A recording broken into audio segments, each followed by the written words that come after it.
Hi, this is Marlene, and I want to welcome you to another episode of Stories of the Supernatural.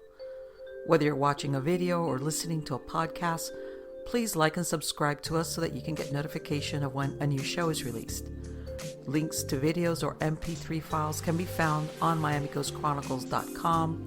Go to MarlenePardo.com for information on new book releases. I narrate several podcast series that can be found on major podcast platforms and can also be listened to via Alexa, Sonos, and other home systems. Look for Supernatural Storytime for scary storytelling, Nightshade Diary for classic horror and adventure stories, Stories of the Supernatural for interviews with different guests on the show. If you want to get noteworthy news about the paranormal world, true crime, conspiracy stories, and anything that is just plain weird, you can visit Strange Than Fiction Stories tab at MiamiGhostChronicles.com or find us on Blogspot. I want to thank you for being part of my audience, and I think you are all wonderful.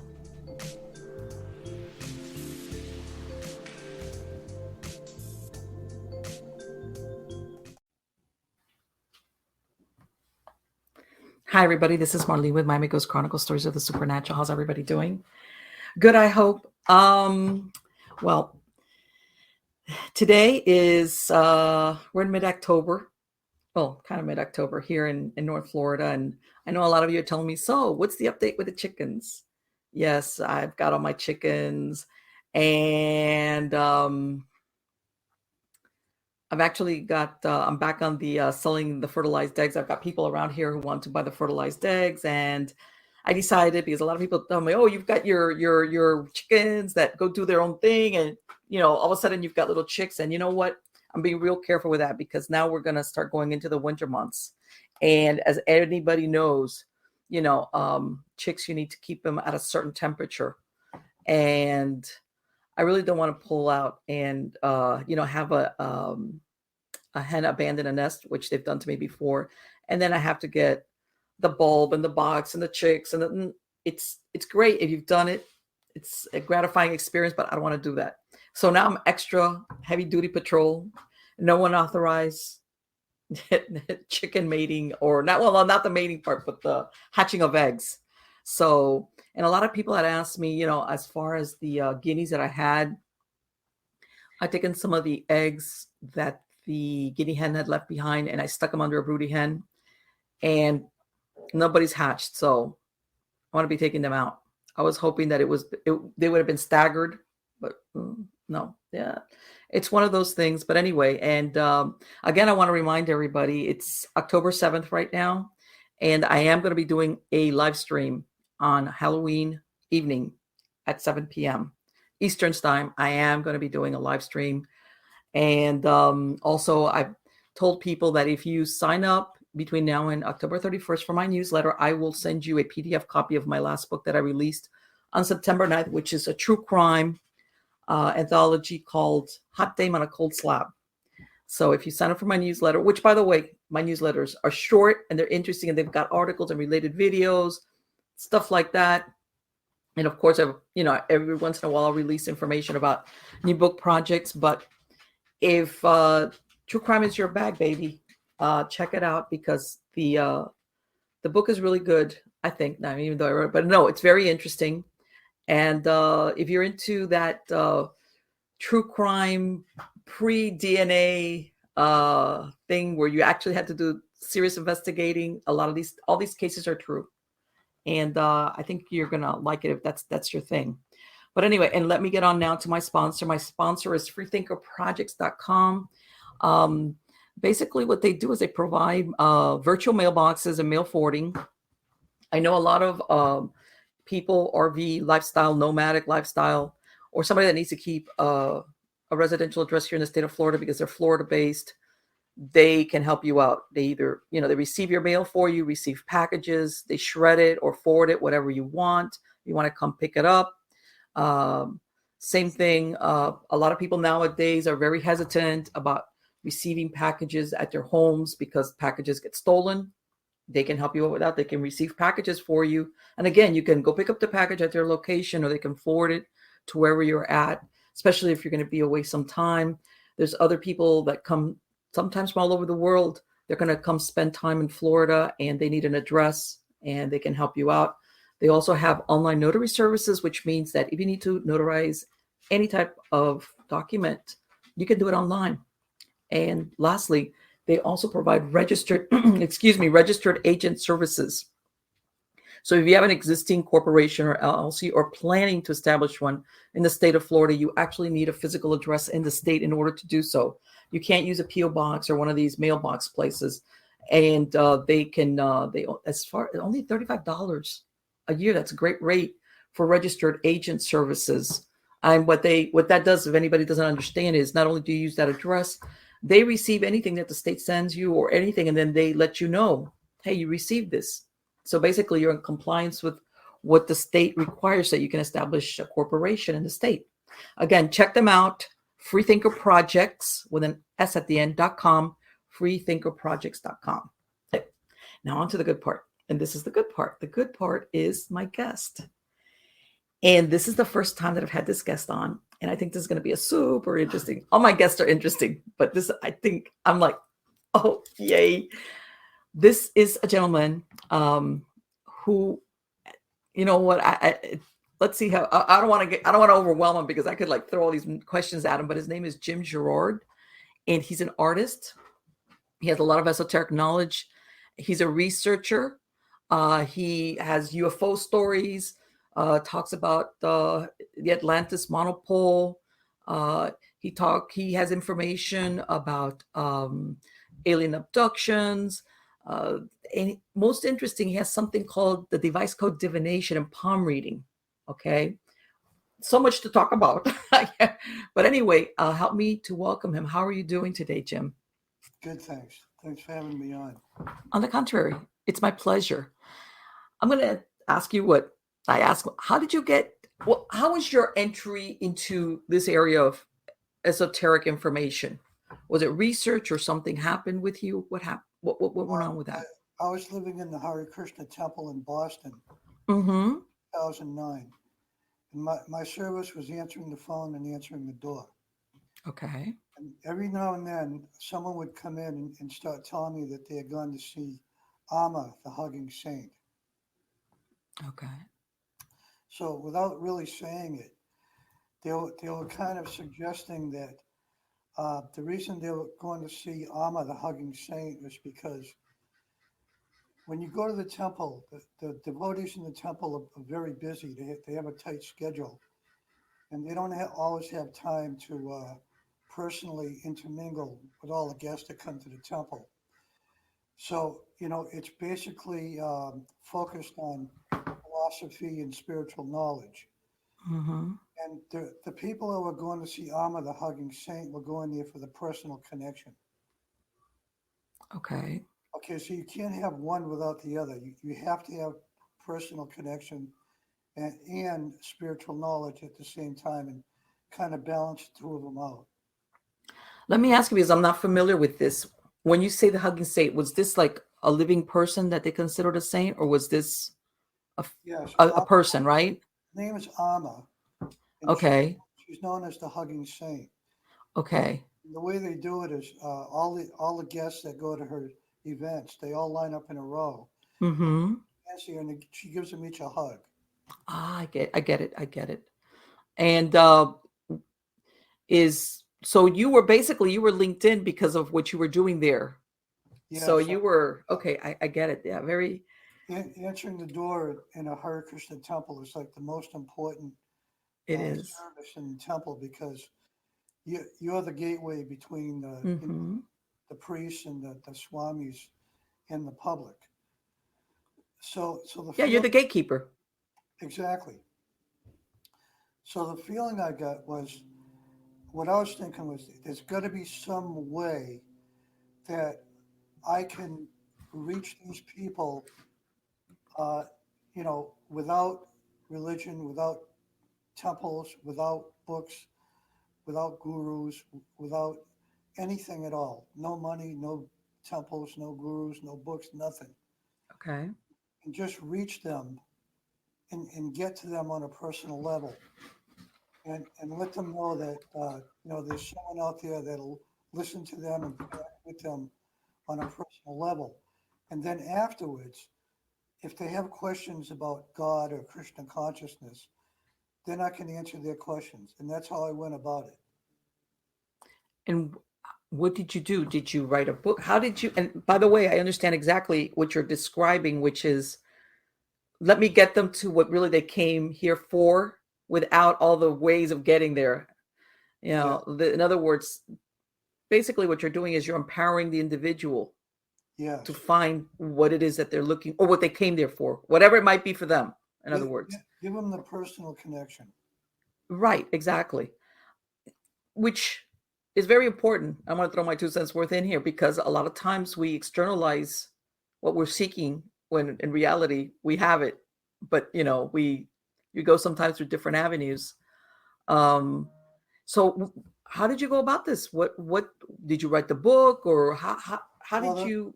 the books came later, So but what I'm describing to you is where the desire came from. That, when that's how the desire manifested, was by these people coming and saying that they were going to see Amma, the hugging saint, because, mm-hmm, like I said, that the schedules of the devotees in the temple are so tight that they really don't have time. So I sort of branched out, from the traditional way that they uh, teach the philosophy, which is basically, you move into the temple and shave up your head, go out to the airport and sell Krishna books. right, that's a typical Hare Every, Krishna that people think of when they right, everybody knows about the Hare Krishnas in the mm, airport. Okay, so exactly. now I had the desire. So Mm-hmm, what happened at that point was I found out about the Bible Code, which is a book. mm-hmm. A story in the Bible Code is about a timeline where nuclear war happened and the survivors, 200 or 300 years later in our future, decided that they were going to travel back into time with 5 books and put them in the Bible. And the 5 books that they designed were letter encoded or encrypted um, codes that contain the Akashic records of all knowledge. Okay. Okay, so what they did was they took these 5 books, they traveled back into the past, they inserted the 5 books into the Bible, and then somewhere along the line, some rabbi discovered that if he took every 50th letter, it spelled out the word Torah. Mm-hmm. Okay, so recognizing that there was a pattern there, years later, when the computers came into being, they could now run thousands of letters into a computer program. And you ask a question, let's say you put your name in, it'll tell you Mm-hmm. the town you were born in, the year, your parents' name, your brothers and sisters, who you got married to, how many children you had, how much money Really? you made, whether or not you were famous, and how long you lived. It's all in there. That's incredible. So I take it where it was inserted was into the Old Testament part of the Bible. Is that correct? Like, are we talking here, or did That's they put it like how did they? I never uh, I never found out if they put it in the Old Testament or the New Testament. Mm-hmm. Mm-hmm. But it's Okay. 5 books. They're in there today because once they were inserted, they stayed in. Which was my next question. You mean they actually stayed there? I mean, because sometimes you hear these stories about throughout time, the different things have been removed or reworded, if you want to. Some things have They're, been lost in translation, etc. they're still in the Bible. In fact, they're probably in the King James version. The King James version. Yeah, And that's the most popular. when you heard it, Jim, what struck you about it? Did you actually what? You tried it out? Not exactly. I came across a video where these researchers they were debunkers. They were trying to debunk Okay. a Bible code, prove it was a hoax. So what they did was they took Moby Dick and they ran it into a computer program and they asked questions, but they got all the same kind of answers from Moby Dick as you would get from the Bible. So what they were saying was that the Bible was a hoax because you can do it with any combination of letter sequences. So what I thought was, they didn't prove the Bible code was a hoax. They proved that if you had thousands of letters, you could ask questions and get answers. Right, exactly. But again, if you think about codes, certain codes follow certain rules. In other words, depending on how you set it up. But, and I understand what you're saying. A computer is the one that can actually has how can I tell, to do it quickly. Yes. What you're telling it to look for or feed it, whatever the program is. So what happened? You see these guys doing this with Moby Dick. So you said, I wonder if it works with these gospels. Let me ask you, did they ever tell you what was the purpose? Why did they insert them to begin with? To prevent nuclear war. Okay, it was prevention against. Okay, so in other words, of course they're in the future, so they have the basically they could see our history, and see that they want to avoid nuclear war. And how can I say, because I'm thinking, does it ever explain? Is it how can I tell you? Does it say do this, don't do that, or is it certain events? Does it tell about certain events that should be avoided? I'm not sure it's as black and white as that. I think what you're sort of pointing at is a kind of a personal perspective of this whole thing. And right. something like that is really unique to each person. I understand now. So let me ask you, did you then move away from what you were doing with the Hare Krishnas when you went down this road? See, what I'm saying is, my first part is the explanation of the desire. Mm-hmm. Now, the second part I'm getting into is where I got the idea to develop the divination method. Okay. Okay, so now I figured, well, I might as well use regular dice because dice have numbers on them. Okay. I could work out a code system to decode the number into a letter. Okay. Okay, so I had this idea about the number 5. So I head out onto the streets of Boston. I went to 5 stores. Mm-hmm. And the 5th store that I went to was a CVS. And they had a little package of 5 dice. And I thought, this must mean something. I'm thinking 5. I go to 5 stores and I find 5 dice. Okay. So then I take them back. I roll the dice 20 times. I get 100 letters. And I'm, translating the number into a letter, which was very time consuming. Mm-hmm. But on my very first reading, it said, ask Joe to aim a hot bid. What was that again? Ask Joe to what? Aim a hot bid. Okay. Okay, so I knew what that meant. Like okay. J-O is kind of like a slang for, he's a good Joe. Okay. Okay, so Joe is a reference to a guy named Kevin. All right. Now, this guy, Kevin, was coming around the temple and he was talking to the devotees and he was trying to get them to invest their money into a website where you can double your money. Okay. So that's where the hot bid comes in. Okay. So in other words, it was speaking directly to something that was happening around you at that moment. Exactly. Okay. Exactly right. So I got a hold of his phone number. I called him on the phone. I said, Kevin, you're not going to believe this. And the first thing he said to me was, I was just thinking about you. Wow. Okay, so I made the connection. I made a second connection on my first reading. Okay. Because I got this sentence and I knew it was him. I called him and he was thinking about me as I called him. So at that point I realized I had a method, but it was very time consuming because, when you have to translate a number into a letter and there's 100-something letters. So let me ask you, and I'm thinking of alphabet, 26 letters.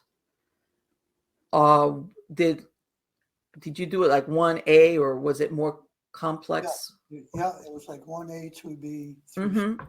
Okay. Something like Okay, so then I thought, well, I need to get some Scrabble tiles because, Yeah, the Scrabble exactly. tiles would save me a lot of time and effort. So I went to a flea market to a friend of mine and I said to him, do you have Scrabble? And he said, no, I got Boggle. And he pulled it out. I'd never seen Boggle before. And the game Boggle at that time had 16 dice that had letters on it. Okay. So, I was like in seventh heaven. So you're thinking, okay, I'll use these dice then. Yep, I got 16 dice with letters on them. So I would throw the 16 dice about 8 times and get 100 and something letters and, write out my letter sequence. And, I was off and running. I had a method. So and so forget Scrabble. You stayed with the Boggle as far as to. Let me ask you something, Jim. Do you think that has anything to do with the person throwing the dice, or is it going to work for anybody who's throwing the dice, or is it? You see where I'm going Well, with that? okay. The question you're asking is something that I want to bring up. Okay. Okay, this method that I invented, a lot of people who learn it, they think it's a hard method to learn, but it's not. It's actually quite easy to learn, but it's time consuming. And the reason Okay. it's time consuming is because the way that we think normally during the day is sort of like one dimensional. Mm-hmm. Like when people are introduced to this method, the first thing that comes to their mind is, am I going to get the girl? Or am I going to get the guy? Or am I going to Yeah. win the lottery? I'll get the car or the job or whatever. And this sort of one-dimensional thinking, these kind of questions don't work with this method because let's say, he wants to meet the girl. So he throws a dice and the reading says he wants to meet the girl. Okay. That's all it says. It doesn't say get on the Starbucks at 3 p.m. She's waiting for you. You know what I mean? So It doesn't work is like it is that. it is it is it the in other words, what you're saying is that you have to ask either the right question or the right way, or Yes. And that okay. took me 3 years to figure out. Okay. Uh, you know, I, That's a I, lot of trial and error, I guess, huh? well, the average American's attention span is about 5 seconds. I believe it. And, mine's no different. No, it's too too much going on around us. We're overwhelmed with You know, incoming, trapped, messages and trapped in these material bodies or living in a materialistic country. I mean, well, you know, I understand. I'm a hypnotherapist, so I understand also how the subconscious mind works, and I get it lot more than a lot of people realize how much we're being inundated with all these messages beyond what we think we're seeing or hearing. Um, so in other words, you're saying it doesn't, it's not one of these things where, hey, you know how people want divination, and let's say they'll go to somebody who does a tarot for them because they believe this person can interpret it for me, what I'm asking. Basically, what you're saying is that a person can themselves do it if they want. They just have to ask the right way, well, or is it something that, sometimes you get not what you want but what you need? Is that how it works? What it tells you? I'm kind of glad you brought this up because it's probably the most important part of this method in terms of learning it. I want to say this, that throwing the dice and putting words together in sentences is not the method. The Okay. method is going from one-dimensional thinking to multi-dimensional thinking. Okay. That's the part they don't get. I was gonna. You took the words right out of my mouth. I said, "Oh boy, I could see where that could be a problem." Yeah, Yeah, because like you said, most people have a question, or yeah, like, "When am I gonna meet the?" It's like, okay, give me the answer, right? right. Give me the answer is how they approach it. I All mean, right. I'm no different than anybody else. It took me 3 years to figure out, I asked every stupid question you can imagine. Mm-hmm. I asked everyone that you can think of because I was testing the method, testing Let it me out. ask you: have you ever done it without asking a question? In other words, let it talk to you. Oh yeah, all the time. All right. Okay, And so the results so better or the same or the results are good if you don't ask a question. And there's another way that I do it is I ask the question, what do I need to know next? okay, very open-ended. So sometimes I like to ask the question, what does the mystery look like? Okay. Okay, I can see that. Yeah, so this way, not asking any questions or asking, what do I need to know next? You'll leave it wide open. Mm-hmm.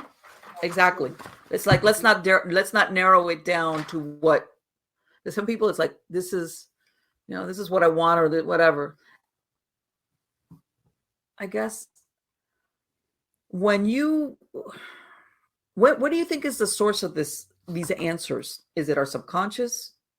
Is it other beings? Is it a source from within the source, the Akashic records, whatever? Where do you think it's being sourced from? But another great question. In consciousness, there are 3 or 4 levels of consciousness. Like we're in the awake state. Okay, so now you're dealing with your mind and your thoughts. And the saying goes that your mind is your best friend and your worst enemy. It's true. Mm-hmm. Yes. But there's another area of the mind and consciousness called the subconscious. Yes. Now, the subconscious is sort of like a bridge between the awake state and the all-knowing mind, which is the Akashic records. Okay. Okay, so what you're doing, like in this dice method, you're bypassing the thinking mind completely, and now Okay. you're accessing the subconscious mind, which is your higher self, and your Mm-hmm. higher self is connected to the all-knowing mind, which is the Akashic records, and that's where it gets into like this other aspect of contacting higher, ascended masters and things like that. Okay. Right. That's the bridge out. Yes, Okay. And it's kind of hard to make a distinction between your higher self and these entities that come through and send you messages, but that this communication system is like one directional because you're not really communicating with them. You're asking them to come in, and mm-hmm. they're communicating with you. Right. Okay, but let's say you can address them. Let me ask you, how would you know? Let's say you're down because I can see where people like have a little bit of that skepticism in them where they're saying, is this me or is this, let's say, an ascended master? Do, what have you noticed? What would be the difference that you could say, this is not me or in my subconscious mind or my higher self? You're It's something describing altogether separate. you're describing my dilemma. Uh-huh. Okay, All right. Yeah. I mean, I go through all of the same sort of tumbleweed sort of thoughts and feelings that everybody else does that learns the method. Right. Okay. I'll give you an example. Like one Perfect. time, a friend of mine came over to visit me, and he rolled a dice, and it said a raven on the fence, and they will get in touch with you.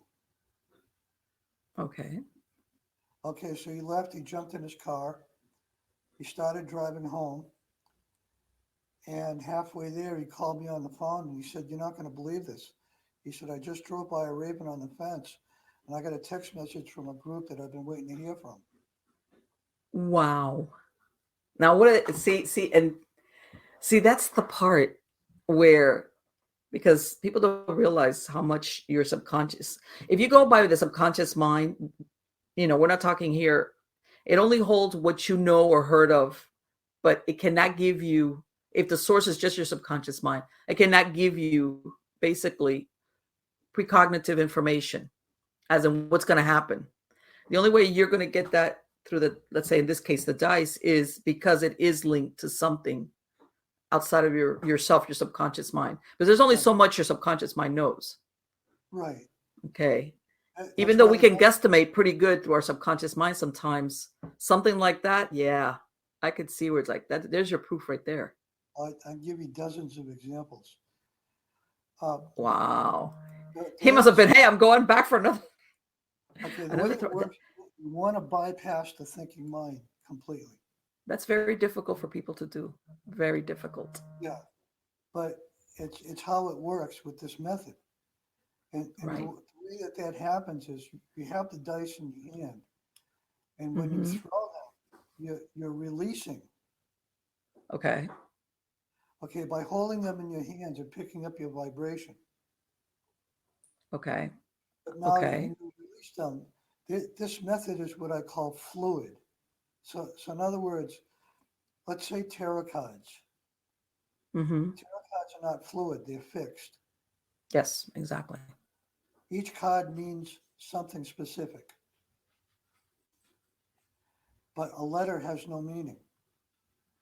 Unless you put it together with others and Right. So when you have 5 rows of 26 dice, which is a total of 130, you can mm-hmm. come up with 50 to 100 words, and you can put together anywhere from 12 to 20 sentences. Let me ask you, when you throw, how do you know what sequence you should, let's say, be writing it in? Or do you just take all the letters and then like an anagram try to like make it into a message? I could spend a half hour explaining how putting Right, but what do you see where I'm going with this? Like if let's say you do that, it's yeah like, okay, I've got these letters, but how do I know which one is the first letter? How am I even I can see what you're saying as far as a real mind bender and the time, how much time you need to put into it to get that message. Wow. I've been doing the Has reading it every ever told you something that even after X amount of time you were like super surprised with the all the information it time. gave you all the time? You know, I'm not really that much of a believer in my own system. I'm more like a skeptic Why is that? because I just don't think it's going to happen. Until it does? Yeah, and then it does happen. Okay. All It's right. absolutely amazing to me because it's like you would think I was a believer in my own system, but I'm not. I'm a skeptic by nature, but Let I'm me open. ask you, once I'm open. once you got on that, where did it lead? Was there other avenues that it led you to? Or did it ever tell you into this or read this or anything like that? I've got 3 books on Amazon, and I Oh, could talk about this for hours. what are your books about? What's the All titles about on them? divination. The first one is Dice Code Divination. The second one, Mm-hmm. Rise of the New Mythic Leaders, and then Okay. the third one is very easy to read. It's called Journey into Eternity, and half the book is drawings that I did, and the rest of the book is just talking about what inner vision is and how you arrive at an inner vision sort of perspective rather than trying to figure it out when you think of mind in the awake state. Wow. So has it ever this in all this time that you've used it, is it only things relating to your person, or has it ever told you about something that's going to happen or an event that might not be, in other words, it's giving you a heads up? How's that? Very few of the readings pertain to me. Really? Yeah. What kind of what is it, what are the majority of them then A foretell? lot Or a lot of it is sort of like it.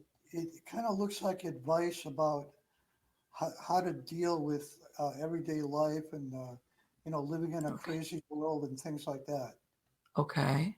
Okay. There's predictions. All right, let me explain it this way.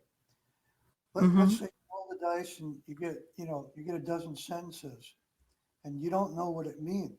Okay, so what you want to do is memorize the sentences, and then maybe 3 days later it happens, and then you remember the reading as it happens, and then what happens is you go into like a deja vu kind of state, Okay. and the deja vu is a state of eternity. Okay. How There's long no do they usually take when they tell you something? Is it like a few days, a few hours? Does it happen usually pretty uh, soon? it could be the next day, or it could be 3 days, or a week or 2 weeks. It really depends. Like when I went to Sedona, Arizona, Mm-hmm. Patrick sponsored me and set up a free lecture. And I asked the question, who am I going to meet when I give the lecture? And I got the name Christy. Okay. Okay, so when I gave my lecture, I stood out in the middle of the crowd and I said, is Christy here? And the girl sitting directly in front of me was going like this. I'm Christy. Wow. But that took 7 weeks. So it was Okay. 7 weeks from the day I did the reading to the day that I met her, and she was right there. And so I said to her, well, I came here from Massachusetts to meet you. And what did she say? Totally blown away. She must have been like, did you tell her the story of how you had gotten her name? Yes. And the day before, I was walking up to one of the mountain peaks. It was called Teacup. And I was walking up the sidewalk and I stopped to look down at a snake skin that had been shedded. And Okay. as I was standing there on the sidewalk looking at the snake skin, her and her husband came down the road and drove by me. And she looked at me and she said to her husband, I think I know that guy. What? Hmm. Okay, so then what Wow. happened was I handed her the dice and she did the 5 dice throws. And Okay. I wrote it out on a great big piece of cardboard with a black magic marker so that big letters so everybody could see it. So we got the words Aries, adopted, dragon, and Zorro. And she looked at that and Okay. she said, my birth sign is Aries. I was adopted and I was born in the year of the dragon. Are you kidding? Oh my God. That's incredible. Then I said to her, what does Zorro mean? She said, my husband dressed up as Zorro at a party.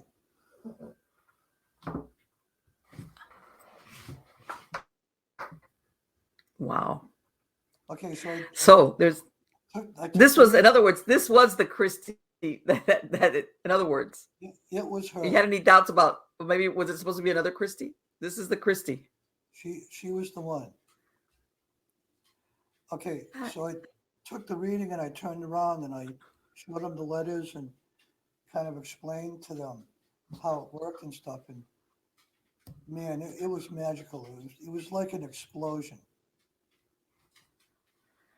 They So, picked up on it, is what I'm saying. and well, because I imagine in your books, do you explain to people how they could do it if they wanted to with getting a dice? Do you explain what it is or how to do it to begin with, or to gather materials they need? I don't think anybody believes I invented It- it. why do you think that? Let me explain some things to you. When they learn this method, they tweak it. Mm-hmm. They change the method, Okay. okay? Because they don't think that they can do it like I can. I mean, I can look at 130 letters and in 10 seconds I can run off a couple of sentences. Okay. I've been doing it so long, I can do it quickly. Right. Exactly. But they can't do it quickly. So what they do is they tweak it so that it makes it easier for them to get the letters and the sentences.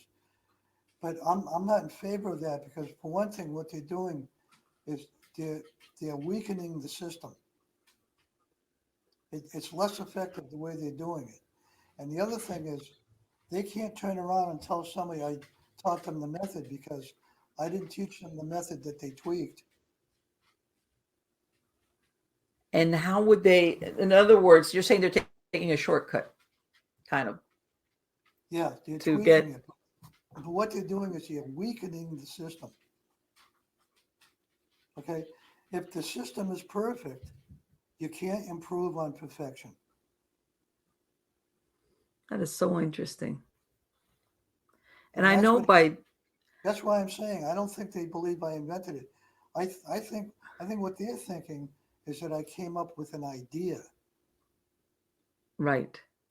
I And see so what you mean. they come up with an idea and then they call me back or they write back to me and they say, hey, I'm not doing it your way, I'm doing it my way.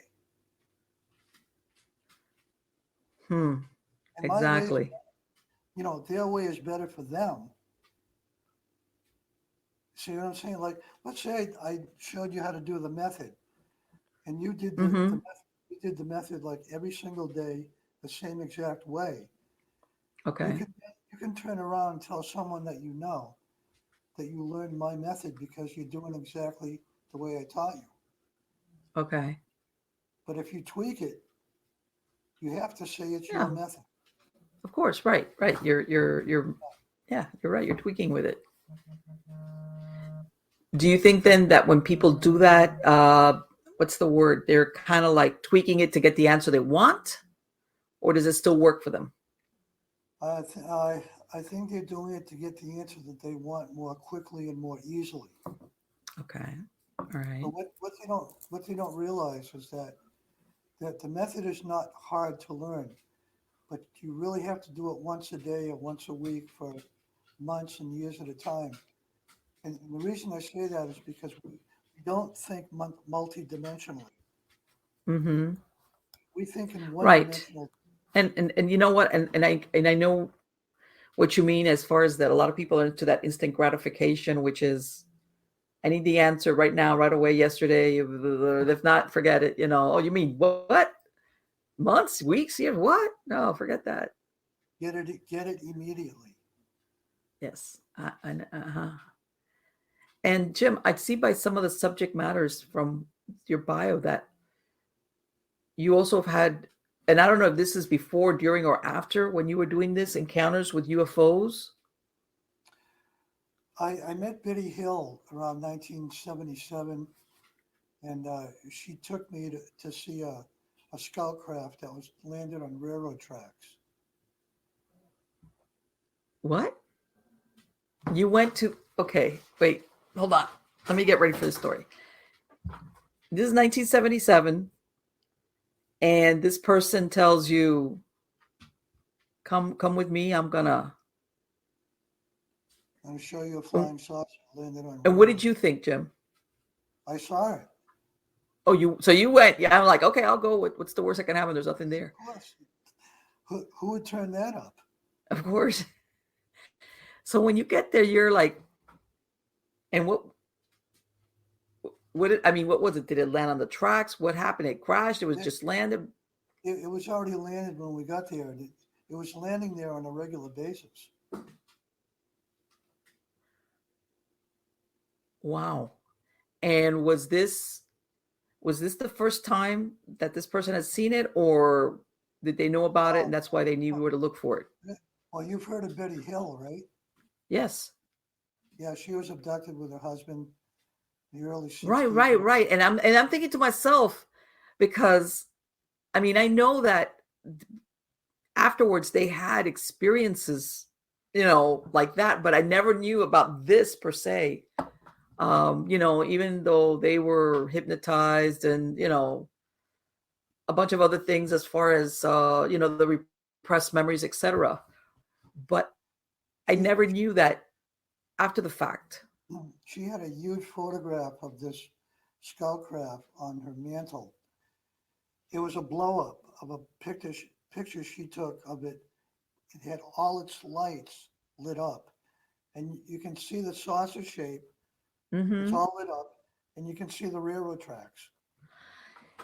And how did was she directed to find it, or how did she? I think the way she came across it was, she was like the number one go-to person about Mm-hmm. UFOs, back in the early 60s. So Right. she must have been getting phone calls and letters and all kinds of things from hundreds of people at a time. And somebody could have just called her on the phone and said, "Hey, come on down to Route 16 and check this out." Okay, I see. I get it now. I get it Oh, because I'm thinking, how did she like? Okay, so yeah, of course, yeah. People are, yeah. She's a go-to person, so she gets a lot of information dropped in her lap, and this turned out to yeah. be like, So we pulled up on the railroad tracks with the car, and she looked out the window and she said, "Hey, fellas," So this was okay, this is like reality to her. To me, it was a big thrill and stuff. I bet. I How were you feeling there? Were you like, should I stay here? Should I go? Like, it was pretty exciting. To be with her. She was a famous person.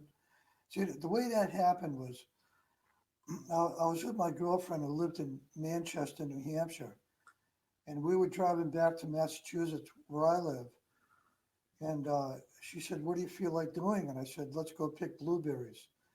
And she said, "Let's go visit Betty Hill." okay, And in my back pocket, I had Betty Hill's address. okay. I Now let had me her. ask you because it sounds like after being abducted, she had, for lack of a better word, she had made peace with it in the sense of she was not running away from, as far as how can I say, maybe like a PTSD moment, where that person is still, like I don't want anything to do with that, or I'm not going to go out there just on the off chance I could get abducted Well, again. I can tell you a couple of things that might give you some insight into the kind of things that were on her mind at that time. Mm-hmm. Um, I showed her a UFO magazine which had a photograph of what I understood to be not a hardware kind of a ship, but a living being. And I said to her, "This is not a hardware ship. It's a living being." And she said, "No, they're all hardware." Really? And then one time she was kind of looking up at the ceiling and just kind of like talking out loud. Uh-huh. And she said, "Who knows why they're here? Maybe they came here to eat us." Oh, that's pretty comforting there. That's like the Twilight Zone episode, serve Yeah, humanity, I mean, serve mankind, or whatever. yeah, I mean, That that that was. that didn't you think like, I hope you're wrong about that? I don't like to argue with people. No, I know, but so let me ask you: when you thought that the ship, you were thinking of what as far as a biomechanical ship, and she's telling you no. Well, what I saw five lights, two on the top and three on the bottom. Uh huh. But judging from the shape of the way the lights were configured, I could tell it was a saucer shape. Okay. But I didn't directly see like shiny metal or anything like that. I see. I understand now what you mean. Like Okay. like it was dusk and the sun had just gone down. Mm-hmm. Mm-hmm. So, in other words, it sounds almost like despite her experience, there was still a lot of questions that she didn't know, despite what happened to her, as far as what they really wanted, I Yeah, guess. I mean, the late 70s. I mean, you can imagine, how much we knew back then and how much we know now. And then when the 80s came around, I got a hold of a book that talked about the Nazis building flying saucers, and Right. my interest went down the tubes at that point. Why? Because it made you think what, that they weren't extraterrestrials or what? Well, you know about George Adamski? Yes. Okay, the photographs he took with the three balls on the bottom, Mm-hmm. Nazi. Oh God, Jim. Boy, you know how to throw a curveball. Yeah, they were Nazis. But but you know what? Do you think then that from then we're talking what, we're talking what, 60 years, 70, 50? Do you think that they could have made all the advances that you see nowadays, that people report, these movements of these ships and things that it's like, as far as you know, there's nothing that we've ever produced that can do either the speed or that type of, motion. I'm starting to get the feeling we're going to do a half a dozen interviews. Sure. You know But what I'm saying? it's one of those things where you don't know, um because sometimes, and back in, what was it, 2017, 2019, I forget, was when they did that little disclosure where they showed that little film with the ship going like this, like with the pilots Yeah. view of, and they're basically showing something that's moving in such a way that they're saying that we don't have the capabilities of. All right. And that's like, okay. Okay, did you ever hear of Dr. Joseph Farrell? Yes. He's a brilliant, brilliant Yes. guy. Absolutely Yes. brilliant. Mm-hmm. Got a photographic memory. The guy's a walking dictionary of facts. Yes. He said something very interesting. What he said was that when this whole UFO flap started happening in a big way, which was basically, Roswell, 1947, Mm-hmm. Kenneth, all that whole thing that started in 1947. He said, starting from that day up until now, there's never been a shred of evidence that extraterrestrials are coming here from other planets. Right. Except you're right. The only thing you have is people saying I had this experience, or I was abducted, or I was taken aboard a ship and I saw, or people having visuals of, because at the end of the day, UFO means unidentified flying object, but you really don't know what the source is. Are we talking an extraterrestrial source? Okay. Or are Exactly. we talking man-made, as in from planet Earth source? Yeah.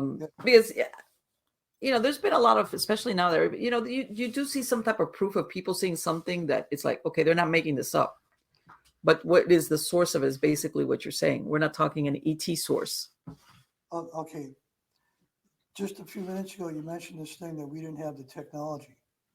Right. Okay. As far as we What know. happened? Okay. Let's say a flying saucer shows up. It's got the three balls on the bottom. It Mm-hmm. lands. The door opens up, and out comes, some girl with blonde hair and blue eyes, and she's talking German. Okay. Wow. So now you're thinking, well, she must have learned German in order to speak to me or to speak to someone that knows German. And you're Right. never going to, in a million years, that she was born in Germany and the Germans built flying saucers. And then what? You mean that? They all Well, got because, fooled. All these contactees in the 50s, they all got fooled by Nazis. well, because this is the thing. Okay, you hear of Operation Paperclip, which is where basically, my understanding, that's not my forte. Basically they took the brain power that the Nazis had, all these scientists that were, and they brought them over here and they used them. Okay. And in other words, you're, even though you were supposed to be the enemy, we want to pick your brains, kind of thing. And if you're thinking, okay, they took that technology that they had already started developing and they extrapolated it and what, moved on with it. But I guess my question is, are you saying that the Nazis developed this pre-end of the war? Did you ever hear of William Bosley? No. There was an organization by the name of NIMZA. It's spelled Okay. NYMZA. Okay. It was established in 1850 in Germany, and they were All building right. flying machines in 1850. Okay. by the end of the 1800s, they had flying saucers. Okay. In 1936, the Germans confiscated a crashed UFO in the Black Forest. And not only did they reverse engineer it. Okay, that's one of my next questions. So you're talking here that they actually have got a craft that was ET sourced, and they back engineered it, is what? Yeah, 1897, there was a flying saucer that crashed into a windmill in Aurora, Texas.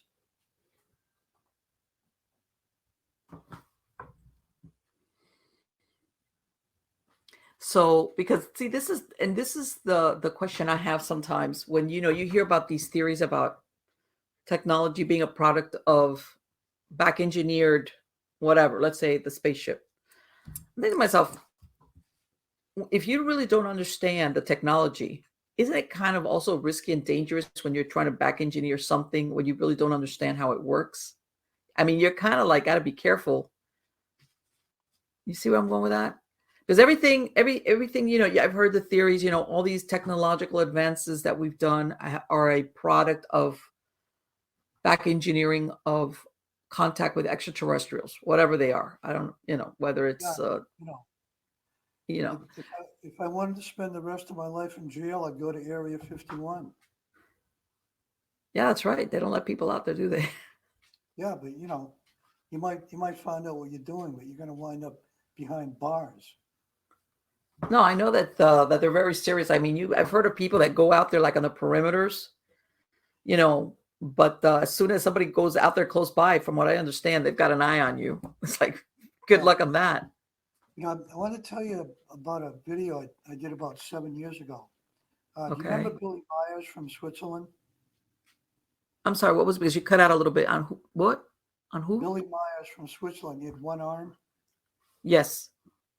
Okay, the girl that stepped out of the flying saucer, her name was Samyasi. Okay. All right, 7 years ago, I put a video on YouTube, and I was saying that Samyasi was actually Maria Orsic. And what happened? Maria Orsic was part of a Brill Society that was started in Austria in 1917. And all the girls had real long hair, and they were channelers.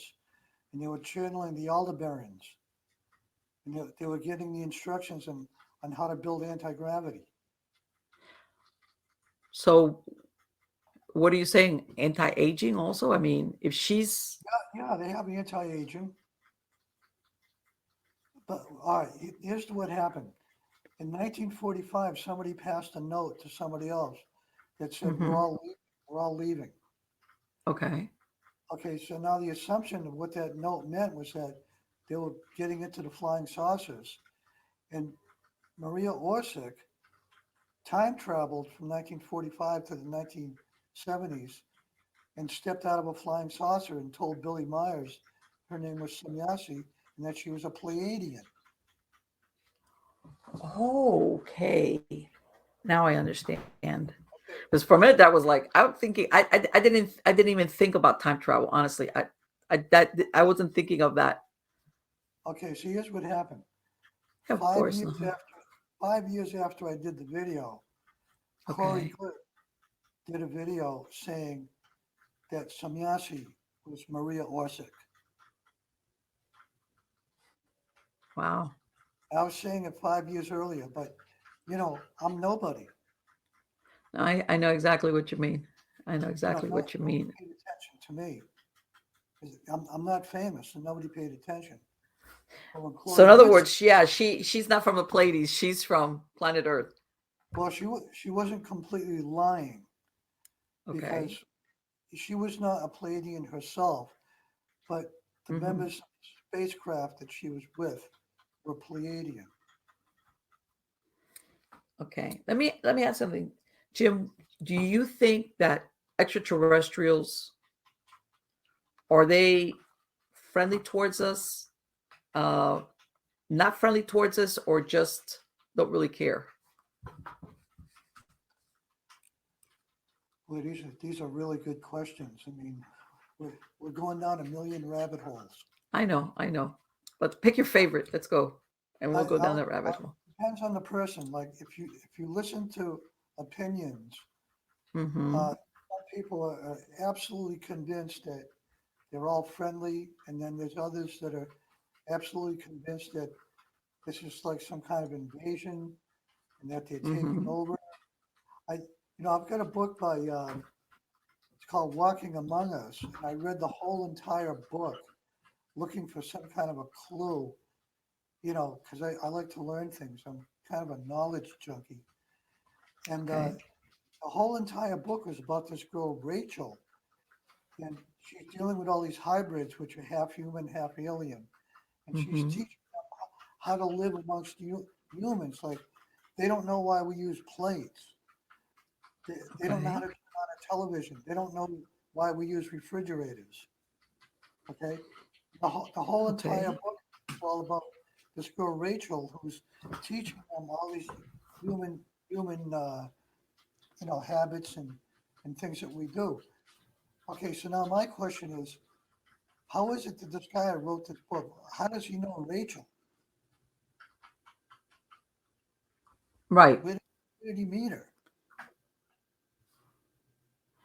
If Rachel, right. See what I'm saying is he's kind of like pushing the idea that they're taking over. They look just like us, but they're hybrids, and that because they look exactly like us, uh, if you met one of them and they have this faraway look in your eyes, you just think they're on drugs or they're stupid or whatever. Right. You would never suspect that they were hybrids. Okay. Now, if you look at this guy's videos, his interviews, this is Mm-hmm. another really interesting thing. It was David Jacobs. His last interview was 3 or 4 years ago. Okay.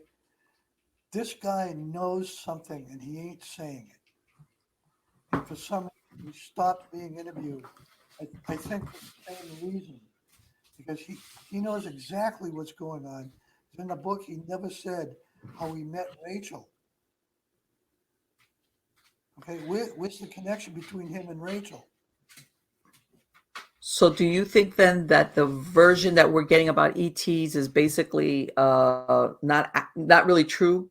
And then but there are extraterrestrials that have even basically if they've even produced hybrids of whatever they are and us.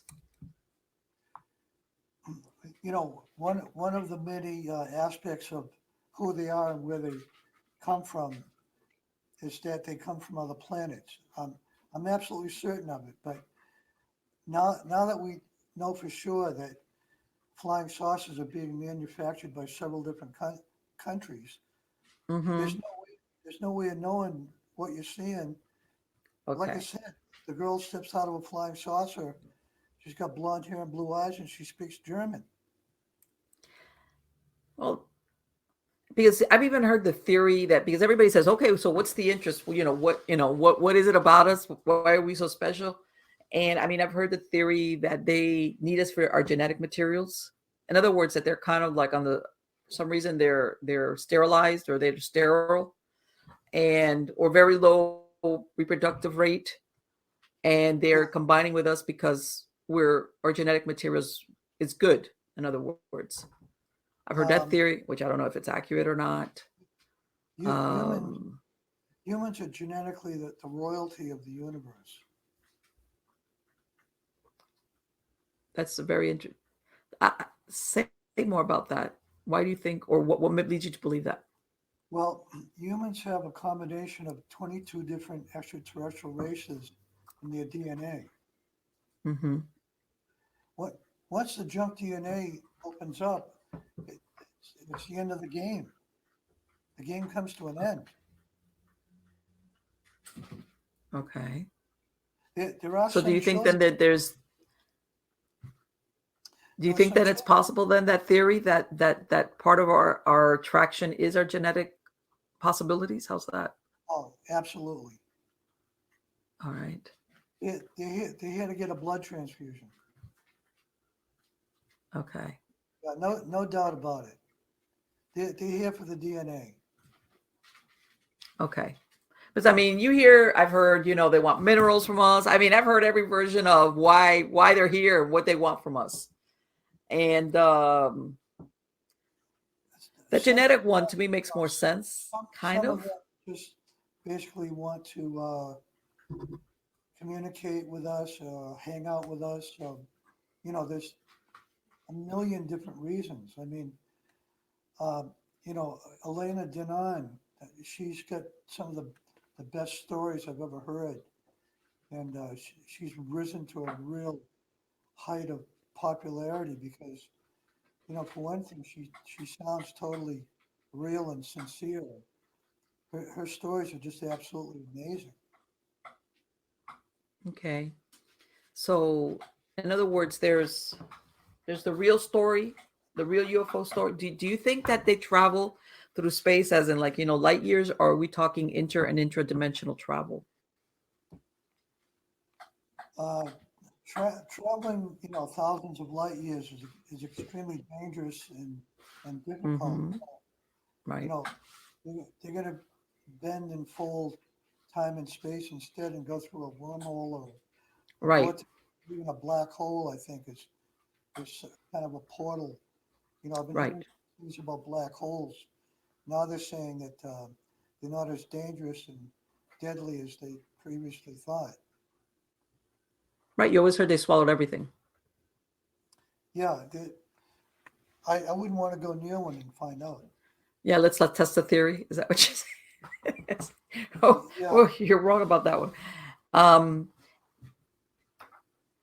because and I don't know if you've heard of this, where some people that track this, they'll say, hey, we've seen a correlation between UFO sightings and sightings of cryptids, for example. People that after a while, if they look, in a certain area, for example. yeah. And some people say, well, sometimes, in other words, that there's a link between one and the other. Do you think there is? To If my or do you believe understanding, in cryptids? Let's start. my understanding, several 100,000 years ago, there was a spacecraft that crash landed here on Earth and had a bunch of Bigfoot that were prisoners on the craft, Okay. and they escaped. That's how the Bigfoot got here. I've never heard that. Oh, Jim, They, this is I've never heard of that theory. they Oh, kind of wow. kind of So explain. basically, it's like it's almost like when you hear about the traveling circus once upon a time and has a wreck and all the animals get. This is what you're saying is the source for Bigfoot. That's very Yeah, interesting. yeah.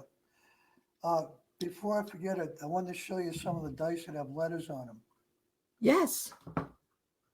Oh, let me ask you, where do you get those from? For anybody that wants to know.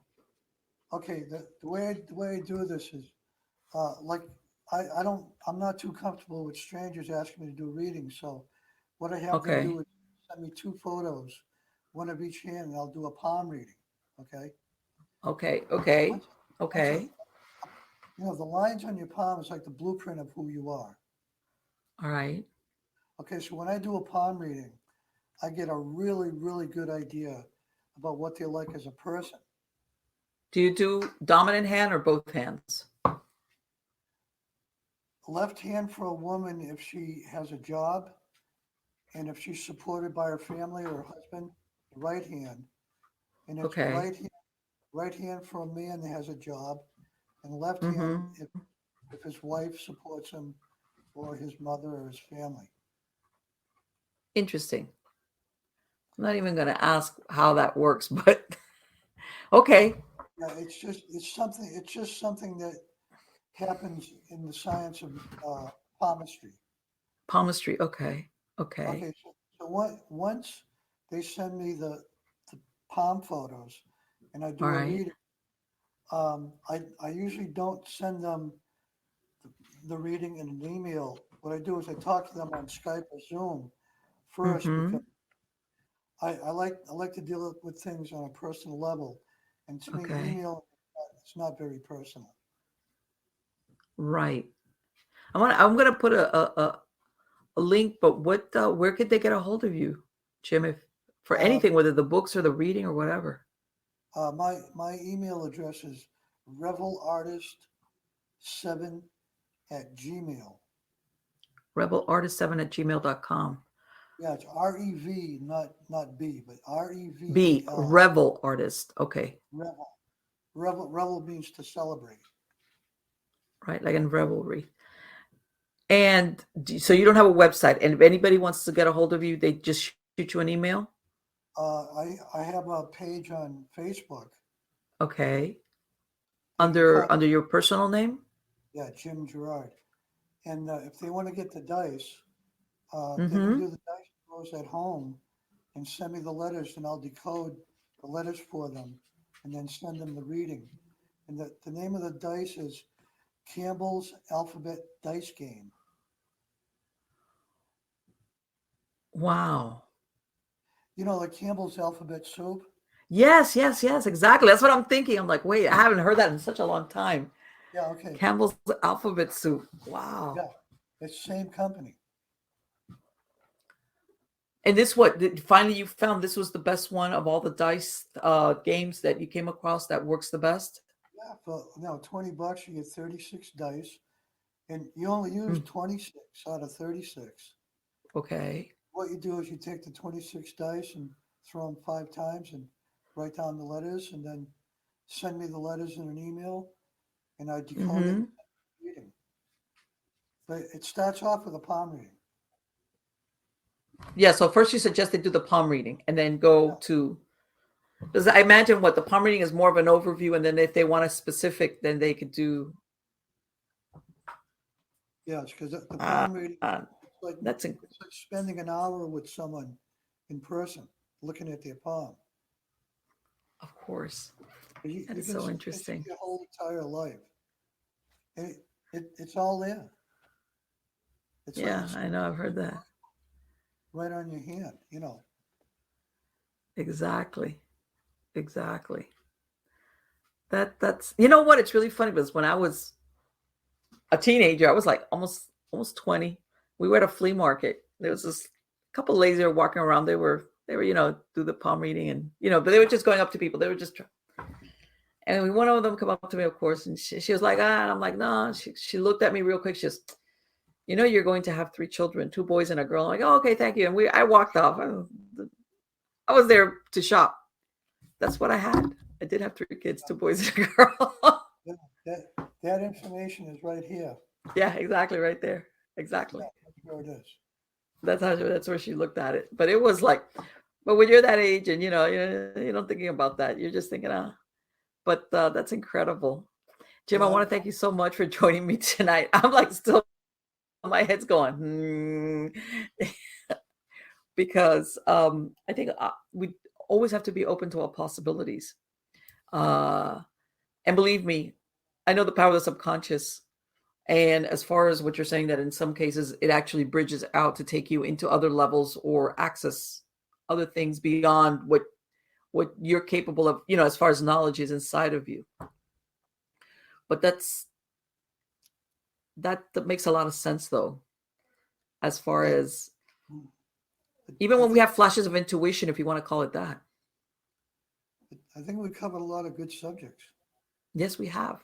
Well, you got to come back. Are you going to be working on any book, any new projects, anything coming up? No books coming up. I'm writing a lot of songs lately. You are? You're a songwriter? Yes. In fact, next week I'm getting some radio airplay with my brother, who's a disc jockey.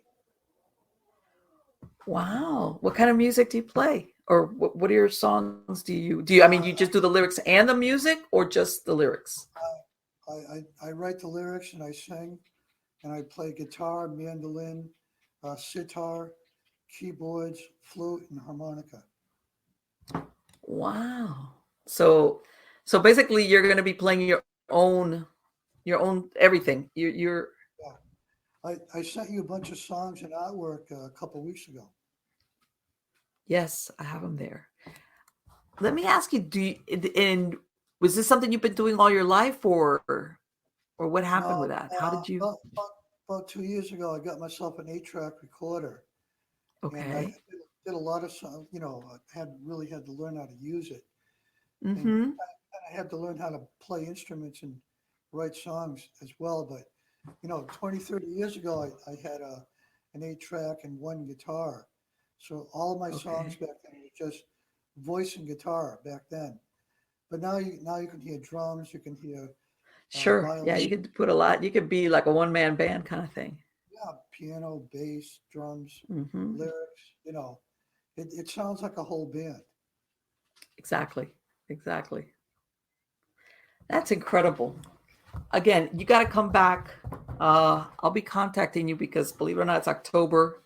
I'll be contacting you after the beginning of the year so you can come back for 2022, and maybe we'll do some predictions for the new year. What do you think?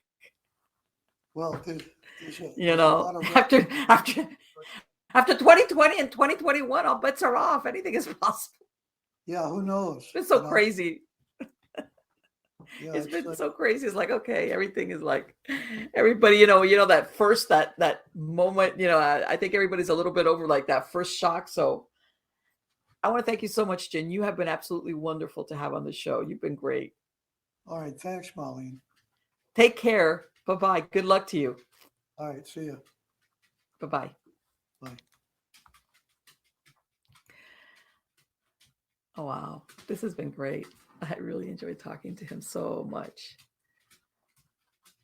Yes, he is so many things to think about, you know, because how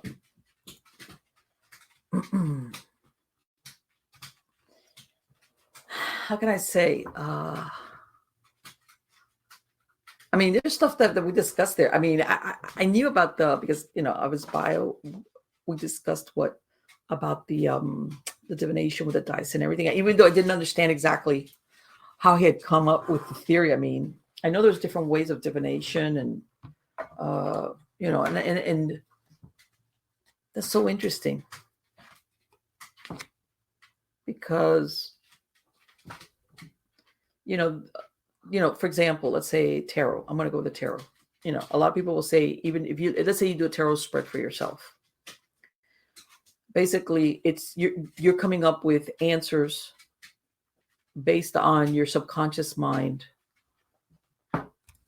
talking to you, maybe giving you information that you think you don't know or don't remember, or telling you something that your conscious mind doesn't want to recognize. And then, of course, you will get into other tarot readings where somebody's doing it for somebody else, and they give them information that there's no way the tarot reader could know what it was. But I do know a lot of people that do tarot spreads for themselves as a way to facilitate their subconscious mind talking to them. All right. Because believe me, the subconscious mind knows and understands a lot more than we could ever with our conscious minds. Especially when it's things about ourselves. How's that? What's that saying? Everywhere you go, there you are. But that theory of the dices and being able to, you spend a lot of time figuring that out. I'll tell you that much. And also the palmistry, all these things. Like I said, where does our what we know of in our mind end, and then basically you're interpreting or understanding something that comes from another source. All right. And I know a lot of people say, well, you got to be careful. Yes, I do understand. You do have to be. And he himself admitted it, because when I asked him, I said, well, how do you know? Is it your subconscious mind or your higher self giving you that answer? Or are you basically communicating with an ascended master, for example? How do you know? And he himself is not sure. It's like, because let's face it, humans are great at fooling themselves. You'd be surprised, man. That imagination part. And I personally wouldn't ever want to do that. I wouldn't want to mislead myself. Some people would be happy to do that because they're thinking, oh, I'm communicating with an ascended master. But unless I knew conclusively that that's the case, I would always be very cautious because I wouldn't want to fool myself. Even if the information was good, it's like, okay, if I'm tapping into my inner higher self, which is basically helping me understand maybe how to figure out a problem, for example, great. I don't have a problem with that. But I know that the source is me. Okay. And I've just found maybe a method of getting that information. All right. As a matter of fact, I tell everybody, people go to therapists because they're thinking that the therapist is going to tell you what to do or what the answer is, and not a good therapist. What a good therapist does is help you find the answer yourself. You have the answer. By the way, and it's tailor-made. All right. Not, what works for one person might not work for another. Because again, you are the repository of all your memories and emotions and experiences and interpretations of things. And in therapy, basically, it's helping you talk and take you to that point where that solution is perfect for you because it's coming from you. But it's a process, things like that. So again, I was fascinated with the whole thing. I got to bring them back in the new year. And also what he was talking about, you know what? And this is not the first time that I have heard that. I'm not saying about the UFO extraterrestrial not existing per se. I'm not talking about that. But I have, when you read or listen to a lot of different sources where the portrayal that they've basically fed everybody about extraterrestrials, the ships, the this, the that, that a part of it is very manufactured. In other words, this is what's being given to us. And what we do with it, well, whether we develop some weird conspiracy, like, that there was a crash and they recovered a body and then they back engineered a lot of technology, or was that really it? Or was that a staged incident? Okay. I have heard of that before. And they've kept it running along all these years, all these decades. And then we get into, again, and I've mentioned before in other shows, when people have these sightings of all these crafts, everybody assumes we're talking an extraterrestrial origin because they're unusual. They're not like an airplane or what you normally think of as man-made. So people immediately think extraterrestrial. But then you go in the direction of, okay, well, how do you know that it's not man-made? Just because you're not aware of it, does it mean that it is? It's a weird thing. Like, it really plays with your head because it makes you think, man, how much have we been, what's the word I'm looking for?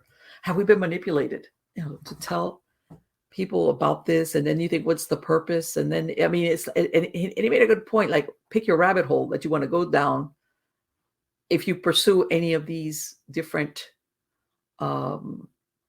theories or explanations, or even this thing that she's talked about, that he goes to see a flying saucer that's landed on a track with somebody that by then, Betty Hill and her husband were the ones that had that abduction scenario with, well, they didn't realize originally that they had gotten abducted till later on. And he goes out to accompany her, and basically they're looking at an extraterrestrial craft. I mean, it's one of those things, like, you hear the answer, but it's like all it does is just fodder for more questions. Now that you said that, by the way, now I've got 10 questions that I didn't have before. But yeah, I'm not ruling it. I'm not putting that off the table that a portion of what we've been told about extraterrestrials and UFO, the accepted stuff, could be manufactured or packaged, how's that, for our consumption a certain way. Where, or the reason why, I'm out on that. I've heard different theories, and that's subject for another show, as far as why certain things are disclosed the way they are, things like that. And sometimes, everybody thinks, yeah. And I said, some things are really obvious about, how us as humans collectively, we could be manipulated. I mean, through movies, art, music, culture, you name it. I mean, there's a million ways to do that, because at some point, all these people that put these together, that's the idea behind it. They understand the human psyche. They understand psychologically how we work. So they understand how to proceed with it. Now, the reason why you would think openly, there's a reason, right? You would think. But most of us don't ever think of, well, let's say we see a movie or a commercial or whatever, even a magazine, when people were reading magazines, is there, how you remember that they used to say, oh, subliminals and things like that they're trying to drive a certain type of behavior. Nobody, I think, wants to think, man, are there people out there doing this?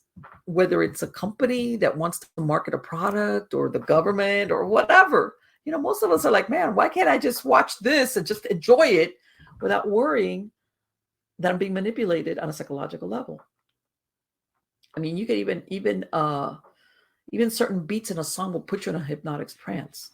As a matter of fact, a lot of those blockbuster movies that you see, their music, the certain cadence and beats, some of them will put you into a hypnotic state. You might be awake and watching. As a matter of fact, that's what pulls you into the movie, so that you're like, you're living it. You're there. A lot of us don't want to think, man, do I always have to overthink everything? But this thing with the UFOs and the UFOs and the ETs and the explanations that we've been given, and how much of it is accurate, truthful, real, how much of it is manufactured, if it is. I've said it before. How much do we really even know? If there are extraterrestrials, how much do we really truly know? We might know, we might guess, but maybe there is no great liaison between us and them. Even though, let's say if we go down that thing about, hey, that they've produced hybrid versions, they don't need our permission to do that. All they have to do is basically abduct somebody and, if you want to, and steal their genetic material. Whether, they've taken eggs and sperm and basically grew a human, or, whatever they needed. Because you always think, even among, how there's some species that they can't procreate. How's that? Because they're just not genetically compatible. But then, of course, if there are extraterrestrials that have been able to arrive at this planet, maybe they have a way around that stuff. I don't know. Well, we got to bring Jim back. Anyway, guys, I hope you really like the show. I know I love speaking to Jim. And how can I say, in all of these things, I always think you always need to keep an open mind. Even if some of the things sometimes seem unusual. Let me tell you something. I want to think, if anything, the last 18 months or so have taught us is to just about anything is possible. Anything. Because a lot of us have had experiences that I think a lot of us 2 years ago would have said, no way, no, this is not going to happen. And here we are. The no way is yes way. So again, guys, thank you so much for being part of my audience. Don't forget, you can go to MiamiGhostChronicles.com.